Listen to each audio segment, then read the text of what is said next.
అమ్మలారా, నేను ఒక మనవి చేస్తూ ఉన్నాను, మీకు మనవి చేస్తున్నాను. ఏమిటంటే, అనవసరమైనవన్నీ కొనుక్కోకండి. అవసరమైనవన్నీ కొనుక్కోండి, తప్పు లేదు. అనవసరమైనవన్నీ కొని కుటుంబాలను అప్పుల పాలు చేస్తూ ఉంటారు అజ్ఞానం కలిగిన స్త్రీలు. 3 రాళ్ళు అనవసరమైనవన్నీ.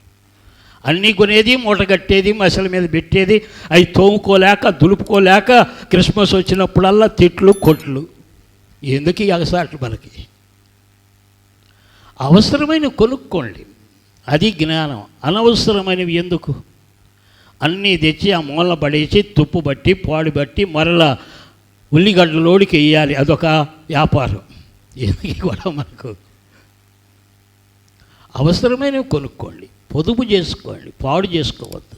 అనవసరమైనవి ఎందుకు? ఇంటి నిండా నీకే బాధ కదా.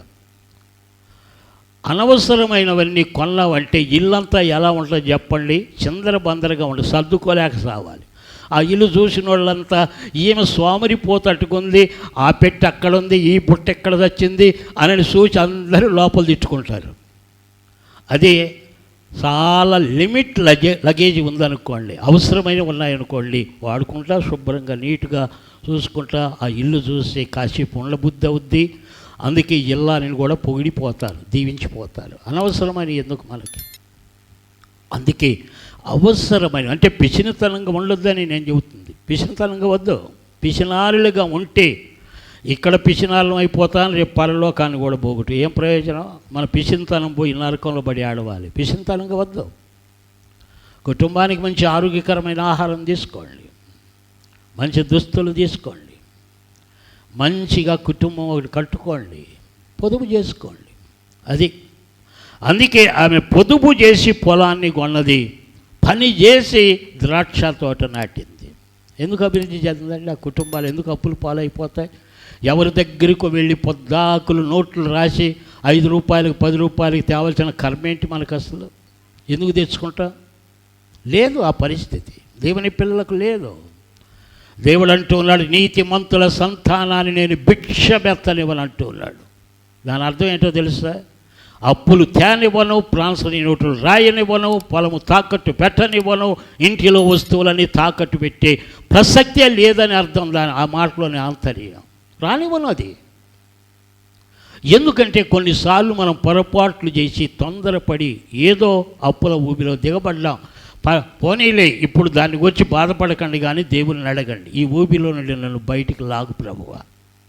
తెలియక అప్పులు చేసుకున్నాను, ఏదో మోసపోయి అప్పులు చేసుకున్నాను, నన్ను బయటికి లాగయ్యా, నన్ను బయటికి నడిపించయ్యా, అప్పుల పాలు కానివద్దయ్యా, నా మోసి పాలు కాలివద్దని ఇప్పుడైనా ప్రార్థన చేయండి, పర్వాలా, దేవుడు ఆశీర్వదిస్తాడు. బీద వెధవరాలు భర్త అప్పులు చేసి చచ్చిపోయాడు. అప్పుల వారు వచ్చి పిల్లలందరినీ తీసుకొని వెళ్తామంటూ ఉంటే ప్రవక్త దగ్గరికి వచ్చింది, అయ్యా నా పెనిమిటి ఇదిగో అప్పులు చేసి చచ్చిపోయాడు, నా పిల్లలను లాక్కెళ్తూ ఉన్నారు అంటే, అమ్మా నీ ఇంట్లో ఏమున్నది తల్లి అంటే, ఏమీ లేదు, ఒక చిన్న కుండ ఉంది, ఆ కుండలో కొంచెము నూనె ఉన్నదని చెప్పింది. నీవు తేగలిగినన్ని కుండలు తెచ్చుకొని ఆ ఇంట్లో పెట్టుకో, కుండల నిండా నూనె నింపుతాను, ఆ నూనె అమ్ముకొని బాకీలు తెచ్చమని దేవుడు చెప్పాడు. తీరుస్తాడు దేవుడు.